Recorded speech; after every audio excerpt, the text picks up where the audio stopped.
ایک دوشیزہ جو یونیورسٹی کے مرحلے میں تھی، اس کی 3 بہنیں تھیں، ایک ہائی کلاس میں جبکہ 2 مڈل کلاس میں پڑھتی تھیں۔ باپ سبزی فروش تھا اور محنت کرتا تھا تاکہ ان کے لیے زندگی کا لقمہ کما سکے۔ یہ لڑکی یونیورسٹی کی پڑھائی میں بڑی قابل تھی، اچھے اخلاق اور عمدہ ادب میں معروف تھی۔ تمام کلاس فیلوز اس سے محبت کرتی تھیں اور اس کے قریب ہونے کا شوق رکھتی ہیں کہ وہ ممتاز حیثیت سے فائق ہے۔ اس دوشیزہ نے اپنی کہانی کچھ یوں بتائی۔ وہ کہتی ہیں کہ ایک دن میں یونیورسٹی کے گیٹ سے نکلی تو اچانک ایک نوجوان میرے سامنے تھا۔ وہ میری طرف ایسے دیکھ رہا تھا جیسے مجھے پہچانتا ہو۔ میں نے اس پر کچھ توجہ نہ دی، لیکن وہ پیچھے ہو لیا، پست آواز اور بچگانہ کلمات سے میرے ساتھ باتیں کرنے لگا۔ اے خوبرو، میں آپ سے شادی کا خواہاں ہوں۔ میں بڑی دیر سے آپ کا پیچھا کرتا ہوں، آپ کے اخلاق اور ادب کو پہچانتا ہوں۔ میں تیز چلی تو میرے قدم لڑکھڑانے لگے، میری پیشانی پسینے سے شرابور ہو گئی۔ اس سے پہلے کبھی ایسا واقعہ پیش نہ آیا تھا اور میں مدہوش اور انتہائی پریشانی کے عالم میں گھر پہنچی۔ اس موضوع پر سوچتی رہی اور خوف، گھبراہٹ اور بے چینی سے اس رات نہ سو سکی۔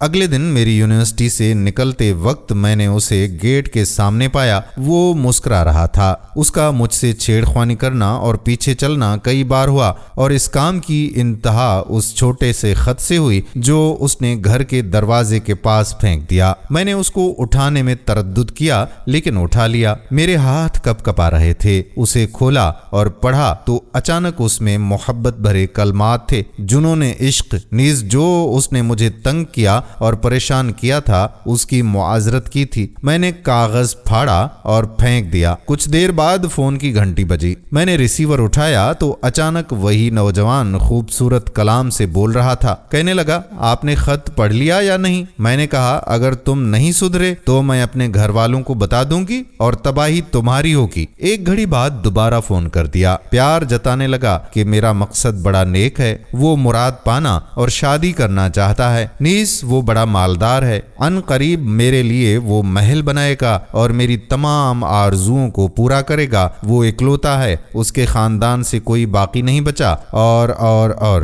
اس کی باتیں سن کر میرا دل نرم پڑ گیا۔ بات چیت کرنے لگی اور بے تکلفی اختیار کرنے لگی۔ اب میں ہر وقت ٹیلی فون کی منتظر رہتی۔ یونیورسٹی سے نکلتے وقت اس کو تلاش کرتی کہ شاید اس کو دیکھ پاؤں، لیکن بے سود۔ ایک دن یونیورسٹی سے نکلی تو اچانک وہ میرے سامنے تھا۔ میں خوشی سے پھٹ پڑی، پھر اس کے ساتھ گاڑی میں گھومنا شروع کر دیا۔ میں بیٹھی اس کی طرف دیکھتی رہتی اور وہ میری طرف دیکھتا رہتا۔ پھر ہمیں جہنم کے ڈھانپنے والے عذاب نے ڈھانپ لیا۔ مجھے اس کے سوا کچھ پتا نہیں کہ میں محض اس نوجوان کا پکڑا شکار بن چکی تھی اور سب سے عزت والی جس چیز کی مالک تھی اس کو کھو بیٹھی تھی۔ میں جنون زدہ کی طرح اٹھی۔ تو نے میرے ساتھ کیا کیا؟ کہنے لگا، تم ڈرو نہیں، تم میری بیوی ہو۔ میں نے کہا، میں تمہاری بیوی کیسے ہوں؟ تم نے میرے ساتھ نکاح نہیں کیا۔ اس نے کہا، میں ان قریب کر لوں گا۔ میں لڑکھڑاتی ہوئی اپنے گھر گئی۔ میری پنڈلیاں مجھے اٹھا نہیں رہی تھیں۔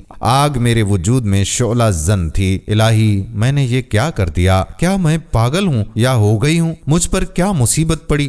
دنیا میری آنکھوں کے آگے اندھیری ہو گئی۔ میں روتی اور کڑوے اشک پیتی رہی۔ میں نے پڑھائی چھوڑ دی اور انتہا درجے کی بدحال ہو گئی۔ گھر والوں میں سے کوئی بھی اصل معاملے کو پہچاننے میں کامیاب نہ ہو سکے، لیکن میں ایک وعدے سے لٹکی تھی جو اس نے بہکایا تھا، اور وہ اس کا میرے ساتھ شادی کا وعدہ تھا۔ کئی دن بیت گئے۔ اس کے بعد کیا ہوگا؟ اچانک ایسا حادثہ ہوا جس نے میری زندگی داؤ پر لگا دی۔ فون کی گھنٹی بجی تو دور سے اس کی آواز آ رہی تھی اور مجھے کہہ رہا تھا کہ میں ایک اہم کام کے لیے تجھ سے ملنا چاہتا ہوں۔ میں خوش ہو گئی اور نعرہ لگایا اور خیال کیا کہ اہم چیز شادی کے امور کو ہی انجام دینا ہوگا۔ میں اس سے ملی تو وہ بدکلامی اور ترش رویے سے پیش آیا۔ اس کے چہرے سے درشنی کے نشانات ہویدا تھے۔ وہ جلدی سے کہہ رہا تھا کہ ہر چیز سے پہلے یہ بات ہے کہ تم شادی کے متعلق کبھی مت سوچنا، ہم بغیر کسی قید کے اکٹھے رہیں گے۔ میں نے لاشعوری طور پر ہاتھ اٹھا دیا اور اس کے چہرے پر تھپڑ رسید کر دیا، یہاں تک کہ قریب تھا کہ اس کی آنکھوں سے شرار جانے لگے۔ میں نے کہا کہ میں سمجھتی تھی کہ تم اپنی غلطی کی اصلاح کرو گے، لیکن میں نے تجھ کو ایسا آدمی پایا جو بد اخلاق ہے، اور جلد سے گاڑی سے نیچے اتر آئی اور رونے لگی۔ وہ بولا، تھوڑی دیر مہربانی فرما کر رکیں تو۔